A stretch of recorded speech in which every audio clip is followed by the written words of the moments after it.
Penguin Random House Audio presents You Are Fatally Invited, a novel, by Ande Pliego.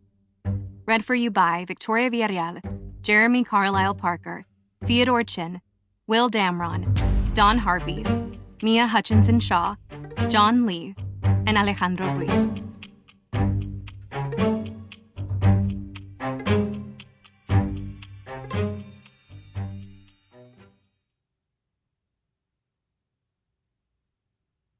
There was only ever one choice for this book's dedication. For my superstar agent and partner in literary crime, Hannah Schofield, who always believed it was only a matter of time. And more broadly, for those who know what it's like to want something so much they can taste the copper and salt of it on their tongues. So, you. An excerpt from The Ink in Your Veins, on Writing Fear, by J.R. Alastor. Introduction. If you were to take story, strap it down onto your dining room table, and slide a scalpel through its chest, you would find the lifeblood is theme. It causes story's cold corpse to breathe, to reach through the sheets of dead trees and puncture your skin, fastening long clawed fingers around your heart. Let me ask you this. Why do we love the thrill? How on earth have my grisly books sold so many copies worldwide? Abounding gratitude, by the way.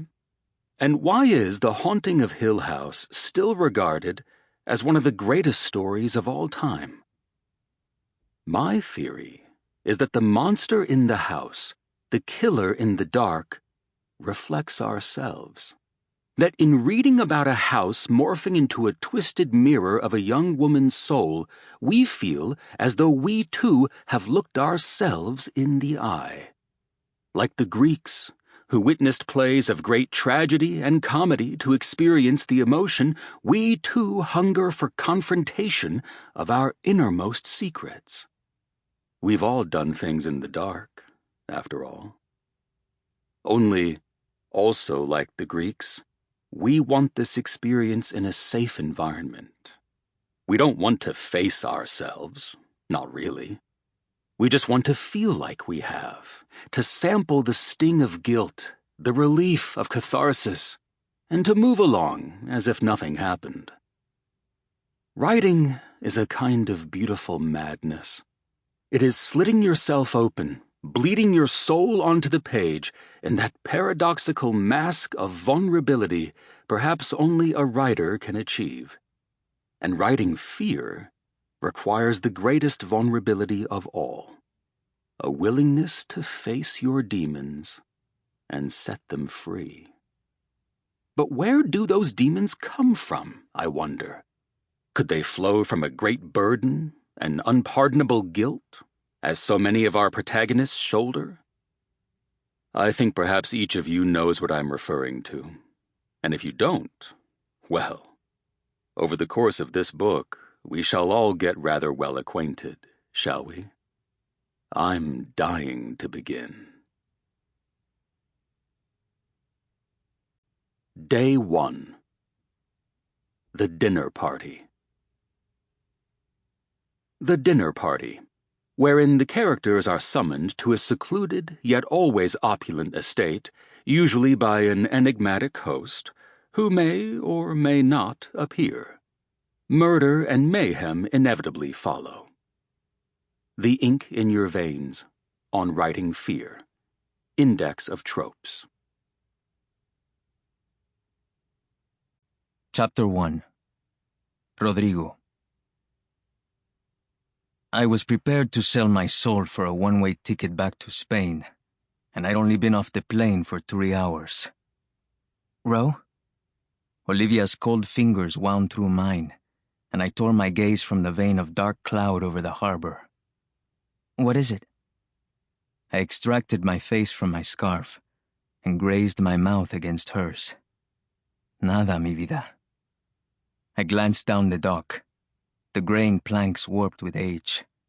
The stalks of a dozen derelict sailboats poked at the Maine sky like toothpicks. The small ferry bobbing next to us pristine by contrast. The sun was a shameless lie, having burned off most of the fog, but I still couldn't see Wolf Harbor Island over the horizon. Olivia attempted to unsequester my hand from my jacket pocket. Her cheeks wind-whipped. You're still on edge. My face is freezing. That's the only part of you I can see. Which is why my face is freezing. A divot appeared between her eyebrows that I wanted to smooth away with my thumb. Look, I know you're... A suspicious bastard? Beautifully put, love.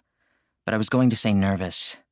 Trust me, Alastor does not have some devious scheme to land us in a courtroom and ruin our lives. She flared her eyes comically, and I felt the corner of my mouth lift against my will. The NDA has to be just a formality. How else is an anonymous author supposed to make sure we won't let his identity slip? My leather necklace constricted around my neck. If only the NDA was what I was worried about.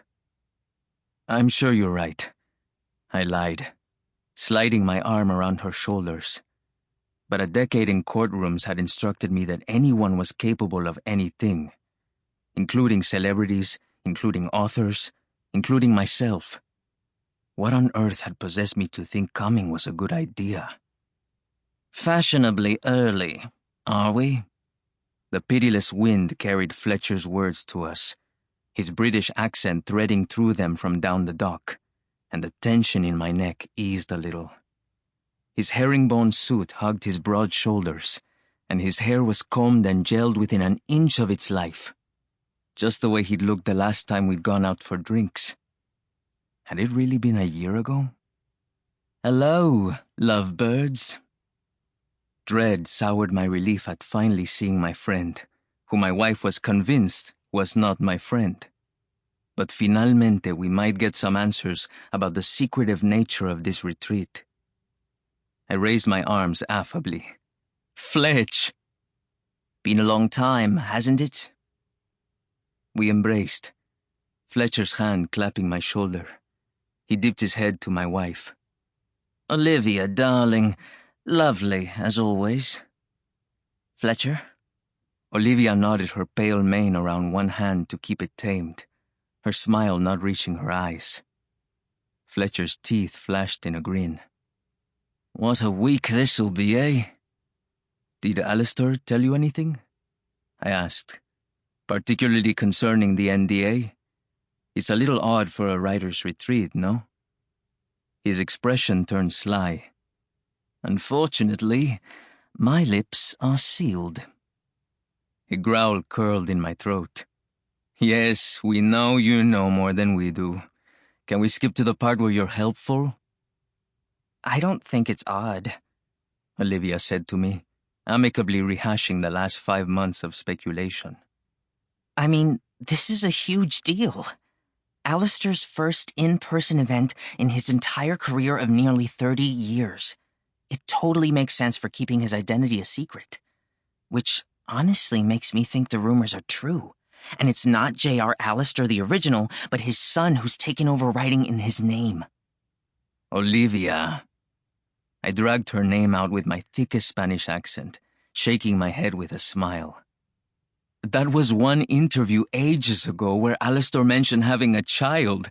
Or the NDA could also be because we're going to get a sneak peek of his next book, Olivia said, eyes glittering like the harbor.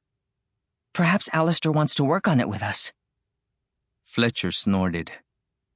How the devil would you plebeians workshop a J.R. Alastor book? Only Ashton Carter'd be dumb enough to try, and we'd all be given the boot for letting him. I heard that. A voice called up the dock, and I flinched, turning toward it. A man in his late 20s or early 30s strode toward us, hands in the pockets of his leather jacket, a laptop bag slung over his shoulder. Ashton Carter, a Chinese-American author whose paranormal thriller appeared in every one of Olivia's book box subscriptions. We must have had 3 or 4 copies. Sample complete. Ready to continue?